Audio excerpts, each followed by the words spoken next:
This Civic produced an insane amount of bulk, unity, influence, and even pops. And it's been pretty much ignored since it was added, even by me. However, it has the potential to replace any Unity Civic that you pick, becoming a staple in almost every build, until it gets nerfed. I noticed Empire's doing well with it in some of my community games, posted in my Discord, links in the description, and there's just not much out there talking about it. However, shout out to Vane, showing a build utilizing it, go check it out, and this Reddit post by Responsible Fruit. In this video, I'm going to show you why it's so strong, how you can use it in every build with some tips and tricks, and how you can get even more out of it if you combine it with other picks. It gets crazy. So what does it even do? Well, the description just seems pretty alright, but there's so many hidden benefits that happen in game. Don't worry, I'll tell you while we're going through or just after, but it's mental. So firstly, what the Civic is built around is the Genesis Arc colony ship. You might notice the costs seem pretty the same. Oh, it's 400 alloys. Yes, this is the major and main only downside, really. It costs double alloys. However, we will get to fixes for that later on. So when you colonize a planet with this Genesis Arc, which is your only colony ship, you will get +3 pre-sapient pops and a planetary feature Genesis Preserve. Then it says you gain unity from uplifting pre-sapient pops. Now, as you can see, we've just colonized a Falmir Prime here, and we have Genesis Project complete. Oh, maybe it's telling us about the features and the pre-sapients. No, you also get 25 influence, 500 unity, it doesn't say this anywhere, and you get tech progress to epigenic triggers, which is the uplift technology. Free resources for an extra 200 alloys. Nice. Now you do also get the feature, which gives you 10% society research and 10% unity, but you get 2 less max districts, and you can see the pre-sapients, which we got lithoids with natural intellect.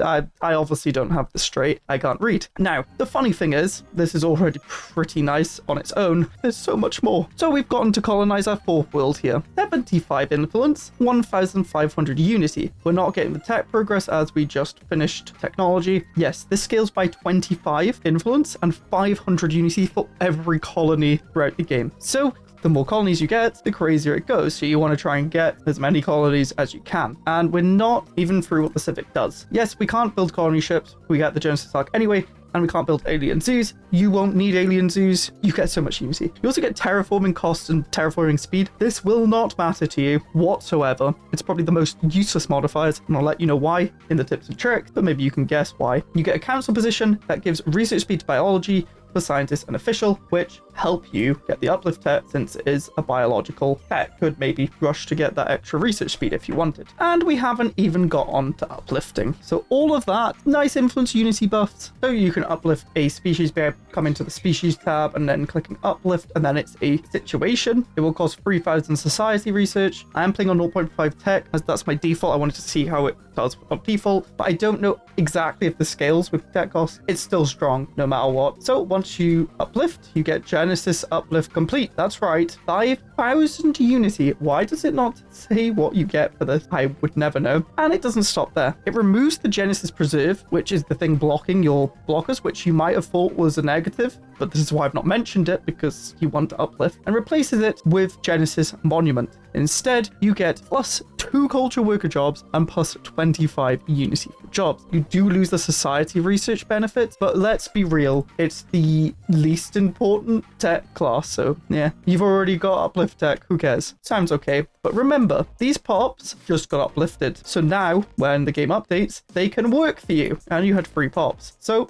2 of them can just instantly go work the culture worker jobs, which give you unity, and then modifiers depending on what ethics you are. So you essentially get 3 unity per month. So not just the bulk from settling, not just the bulk from uplifting, you also get a permanent monthly unity boost that is also buffed by itself by 25%. And yes, you can even buff it even more with the monument, which gives 5%, and you can upgrade this. Yeah, unity is not an issue. Look, 26 years in, I have 24k unity plus 209. I built 2 unity buildings. That's it. They just work the culture jobs from the feature. You also get an extra pop left over to work whatever you want, as there was free pre-sapience. And it doesn't stop there.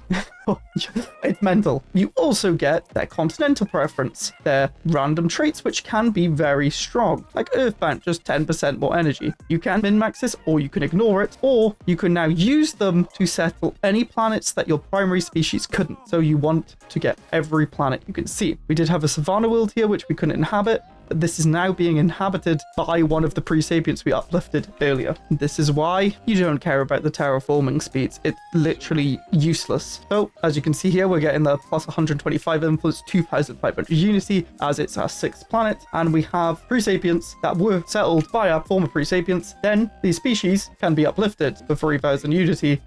It's dumb. Now, these pre-sapients do have a slight negative. Each one costs 1 food to upkeep, but they each give an amenity. So early amenities while you're building up to this stage, it's all right. But yes, this is mental. Why does this even matter? Why do we need a Unity Civic? So Unity has become more and more important in each update. The devs do not like tech rushing. They're trying to nerf it by having other things to worry about. We've got stronger ascension paths, traditions, and even requiring them for mega structures and important early game killer structures, Dyson swarms and arc furnaces. If you've played since the recent updates, you are Unity starved. You have to sacrifice traditions. You have to sacrifice mega structures. This is why you often see me take parliamentary systems. Let's just load up a random save. Ah yes, parliamentary systems. This causes factions to be formed at the start of the game, which, if you didn't know, factions produce unity, so we are producing quite a bit here. It also gives a boost to unities for factions, and you usually pair this with egalitarian, which gives more faction output,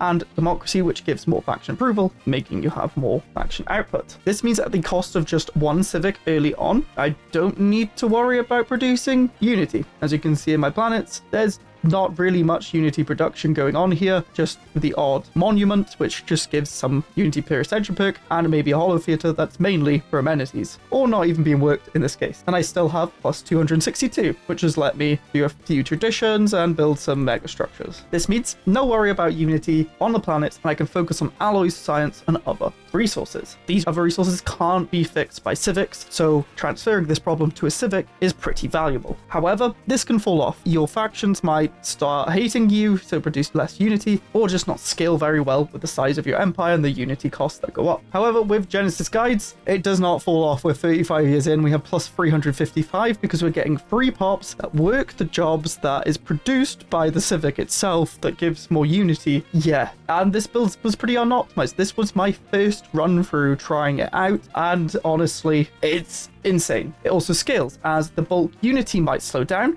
but it's giving you the jobs. It's dumb. And the only main drawback is the fact that your colony ship costs 200 more alloys, which we can solve by following some tips that are going to be generic no matter the build. And the first one is build an alloy district as soon as you can. We're 3 years in it here, we already have it, but we need alloys. We have 1 colony ship up and running already, but you really want to get that alloy production up so you can start pumping them out as soon as you can. Secondly, you really want to explore with your colony ship. You do not have the alloys to spare to build another science ship. This science ship needs to be surveying the planets so that you can construct on them and then send your colony ships there. Thirdly, utilize the market. Yes, it's a bit gamey. You can join the Discord. There's a max buy and sell list, but you essentially need your alloys to go up. You will have to buy alloys and your minerals to go up, and then you'll have to sell any excess resources. I'm over 200 consumer goods, so we can start selling some of them. It's just juggling this to try and get buildings built, as you still need to tech rush in this build slightly so that you can get the tech to uplift, and minerals were an issue, but you also need those alloys. Secondly, I usually recommend to switch to Isolationist for the monthly Unity. Unity is not going to be too much of an issue, plus Expansionist outpost build cost reduction is going to help a lot, as that's right, outpost costs alloys, so saving slightly on that front is going to be huge. Influence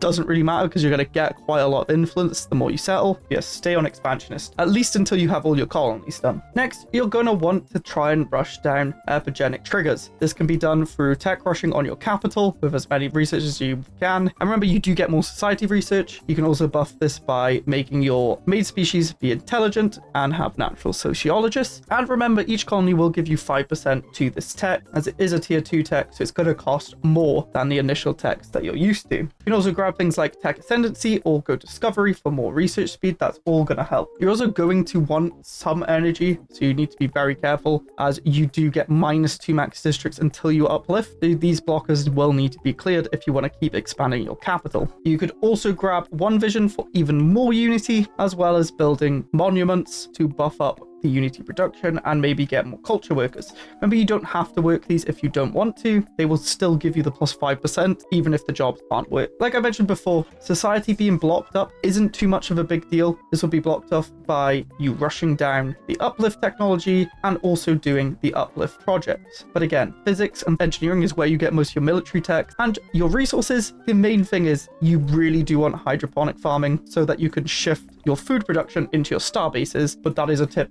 I've always told you to do. It's just very strong to not have to work to get food. So once you've started uplifting, you're going to run into the problem where your planets will grow pops that don't make sense. So you're going to need to go over to government policies and edicts, population controls, and switch this to allowed so that then you can come over to a planet and select the pop that you want to grow. As you can see here, it is doing the correct one, but on my capital, it was growing not my main species. As you can see here, I want my main species to grow. Unity is also going to help with killer structures like Dyson Storms, like I mentioned, and we are building one over here. This is going to kickstart your economy even more. You will just start scaling. Unity will not be a problem once you get going. The start is slow and a bit difficult, but if you can get over that hump, manage your resources a lot, you will get into about year 30 very, very strong. Okay, now we've gone over the general tips and why it's so good just in general. What are some good build pairing? Now, in general, any origin that wants Unity is going to be quite strong, but there's some funny things you can do, like Necrophage. I'm not going to think too hard about the build here, but mainly, yes, you can pick Genesis Guide and Necrophage. If you didn't know how this origin works, essentially you have the Necrophage pops that have insane buffs, but they suck at growing,